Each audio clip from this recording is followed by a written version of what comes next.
ప్రత్యేకించి అందరూ, అందున స్త్రీలు, అందున గర్భిణులు చాలా జాగ్రత్తగా ఉండాలమ్మా. ఏ కలుషిత భావాలు, రాగద్వేషాలు మనస్సులో ఉండకూడదు. ఆ 9 నెలలు నిజంగా ఎలా ఉండాలి అంటే లక్ష్మీదేవిలాగా, గోదాదేవిలాగా స్వామివారి సన్నిధిలో, ఒడిలో ప్రశాంతంగా ఉండాలి.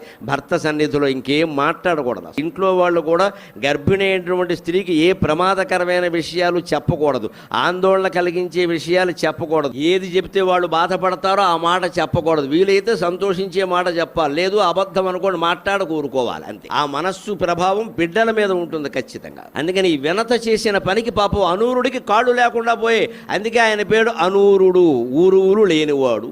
ఆయన పుట్టుకతో పాపం తొడలు లేవు, కాళ్ళు లేవు. ఎందుకు లేవు? వాళ్ళ అమ్మాయి చేసింది. ఆ తోడుకోవడం సవతి ఉందే కద్రువ, తొందరగా పిల్లల్ని కనేసింది. పాములు కదా తొందరగా పుట్టేశారు. ఈవిడ పక్షిని కనాలి, గుడ్డు పెట్టింది. ఆ గుడ్డు ఎంతకీ ఈ పక్షి అవ్వట్లేదు, అందుకని దాన్ని చిదివేసింది.